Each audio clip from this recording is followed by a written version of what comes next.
Good morning. જુઓ બોર્ડની અંદર મેં લખ્યું છે subject plus helping verbs. Subject એટલે કે કર્તા. અંગ્રેજી કોઈ પણ વાક્ય રચના છે, અંગ્રેજીનું વાક્ય છે એની અંદર જો કર્તા આવતો હોય તો કર્તા સાથે કયું સહાયકારક ક્રિયાપદ વપરાય? સબ્જેક્ટ એટલે કે કર્તા, એની સાથે ફરજિયાત હેલ્પિંગ વર્બ્સ એટલે કે એને મદદ કરતું ક્રિયાપદ, એને કહેવાય સહાયકારક ક્રિયાપદ. સબ્જેક્ટ એટલે કર્તા અને હેલ્પિંગ વર્બ્સ એટલે સહાયકારક ક્રિયાપદ. તો આપણે જોવાનું છે કે આ જે આગળ મેં લખ્યા આઈ, વી, યુ, હી, સી, ઇટ અને ધે, આ બધા સબ્જેક્ટ એટલે કે કર્તા છે. તો જ્યારે વાક્ય રચનાની અંદર જ્યાં જ્યાં કર્તા આવતા હોય, આવો કર્તા માટેનો શબ્દ આવતો હોય તો તેની સાથે કયું વર્બ્સ એટલે કે હેલ્પિંગ વર્બ્સ કયું વપરાય? એટલે કે સહાયકારક ક્રિયાપદ. આ બધે સહાયકારક ક્રિયાપદ છે. Am is are, am is are, આ બધા એમ ઇઝ આર છે, એ બધા શું છે? હેલ્પિંગ વર્બ્સ એટલે કે સહાયકારક ક્રિયાપદો છે. તો આઈ કર્તા છે એટલે કે સબ્જેક્ટ છે, એની સાથે આમાંથી કયું હેલ્પિંગ વર્બ્સ એટલે કે સહાયકારક ક્રિયાપદ વપરાય છે ઈ તમારે મને કહેવાનું છે. જેને આવડે એને ઉચ્ચારણ કરવાની છે, જેને હું બોલાવું તે આવી અને એને જોડવું છે, તમારે જોડી દેવાનું છે. બરોબર? ખબર પડી બધાને? આ જે કર્તા છે, કર્તા એટલે કે સબ્જેક્ટ, કયા કયા કર્તા છે? આઈ, વી, યુ, હી, સી, ઇટ અને ધે. કે વાક્ય રચનાની અંદર જ્યારે કર્તા આવતો હોય ત્યારે એની સાથે આમાંથી કયું ક્રિયાપદ વપરાય છે? સહાયકારક ક્રિયાપદ કયું વપરાય છે? એટલે કે હેલ્પિંગ વર્બ છે, આમાંથી કયું વપરાય? આ બધા સહાયકારક ક્રિયાપદો છે. એમાંથી જે વપરાતું હોય એને તમારે જોઈન્ટ કરવાનું છે. બસ આટલું છે. આ આવડી જાય તો વાક્ય રચનામાં કોઈ દિવસ આપણને વાંધો આવે નહીં.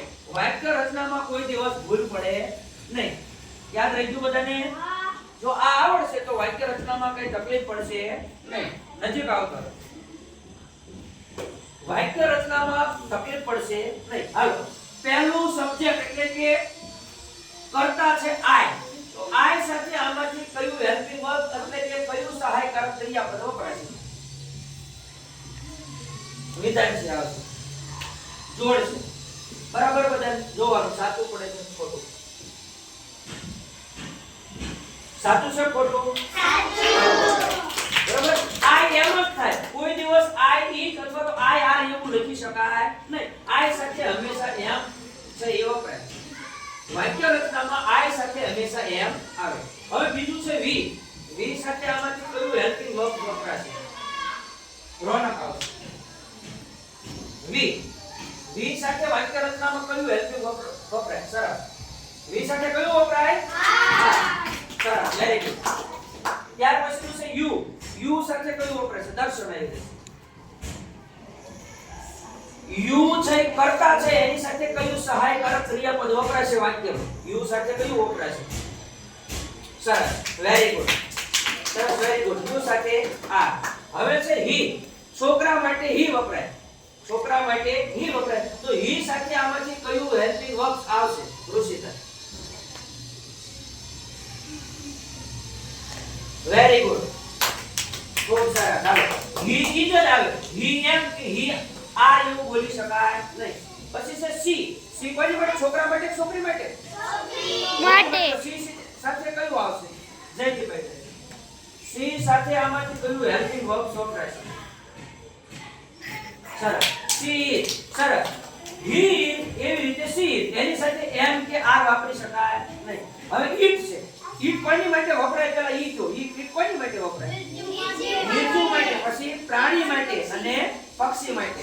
તો ઈટ વપરાય. તો ઈટ સાથે આમાંથી સહાયકારક કયું ક્રિયાપદ આવશે? રોહન આવશે.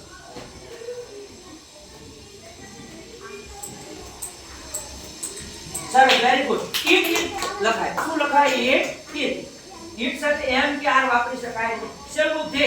ધે કોની માટે વપરાય? ધે શબ્દ એટલે મોટું ટોળું હોય, એક કરતા જાજા વ્યક્તિઓ હોય, સમૂહ હોય ત્યારે એને ધે બોલે. તો પાય રહી જશે. ધે સાથે આમાંથી કયું હેલ્પિંગ વર્બ વપરાશે? ધે. ચલો, ધે